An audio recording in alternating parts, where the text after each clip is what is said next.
আপনাকে যদি প্রশ্ন করা হয় আজ পর্যন্ত পৃথিবীর সবচাইতে ধনী ব্যক্তিকে, আপনি হয়তোবা উত্তর দেবেন ইলন মাস্ক বা মার্ক জুকারবার্গ। তবে পৃথিবীর ইতিহাসে এমন কিছু ধনী লোক আছে যাদের একজনের সম্পদের কাছে বর্তমান পৃথিবীর সব ধন কুবেরের সম্পত্তি একত্রে করা হলেও তাদের একজনের সম্পদের পরিমাণ হবে না। আসুন কারা তারা জেনে নি। মানসা মুসা, তিনি ছিলেন পশ্চিম আফ্রিকার মালি সম্রাট এবং তার শাসনামলে মালি সাম্রাজ্য ছিল পশ্চিম আফ্রিকার অন্যতম সমৃদ্ধশালী ও শক্তিশালী সাম্রাজ্য।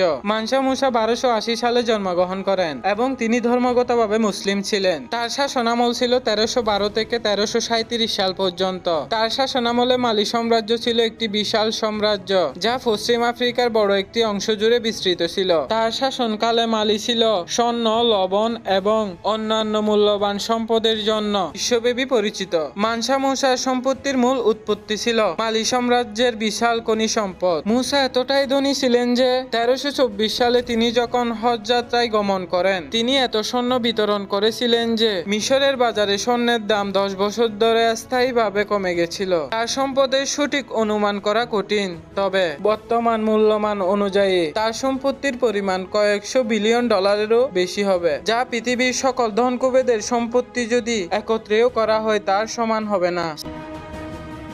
চেঙ্গিস খান ওরফে তেমুজিন ছিলেন মুঘল সাম্রাজ্যের প্রতিষ্ঠাতা। তিনি ছিলেন বিপুল পরিমাণ ভূমির মালিক হিসেবে বলছে স্থাপর ও অস্থাপর মিলিয়ে চেঙ্গিস খানের মোট যে সম্পত্তি ছিল তার বর্তমান বাজার মূল্য 1,20 কোটি ডলার। তার শাসনকালে এশিয়া ইউরোপ জুড়ে প্রায় 150 লাখ বর্গ মাইলেরও জায়গা বেশি জয় করেছিলেন। এর মধ্যে শুধু চীনেই ছিল 90 লাখ বর্গ মাইল। চেঙ্গিস খান যে পরিমাণ জায়গার মালিক ছিলেন তার বর্তমান বাজার মূল্য প্রায় 90 লাখ কোটি ডলার। চেঙ্গিস খানের স্বর্ণের ভান্ডারে থাকা সোনার পরিমাণও ছিল বিপুল। আর পোশাকারে 2 লাখ টনেরও বেশি পরিমাণ স্বর্ণ মজুদ ছিল। চীন এবং মঙ্গোলিয়ায় প্রচুর পরিমাণ মূল্যবান ধাতুর খনি জয় করেছিলেন তিনি। চেঙ্গিসের রত্ন ভান্ডারে প্রচুর পরিমাণ হীরারও মজুদ ছিল।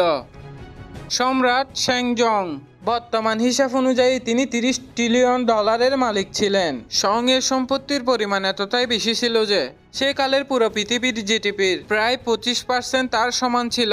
তার আমলে তিনি নতুন নতুন প্রযুক্তি উদ্ভাবন ও বিশাল আকারের কর আদায় করতেন। তবে তার জীবনকাল ছিল মাত্র 37 বছর। সম্রাট আকবর 1542 সাল থেকে 1605 সাল পর্যন্ত তার রাজত্ব ছিল। তিনি আকবর দ্য গ্রেট নামে পরিচিত ছিল।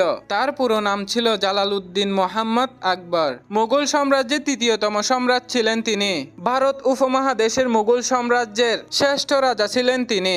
আকবরকে তুলনা করা হয় রানী এলিজাবেথের ইংল্যান্ডের যুগের সাথে।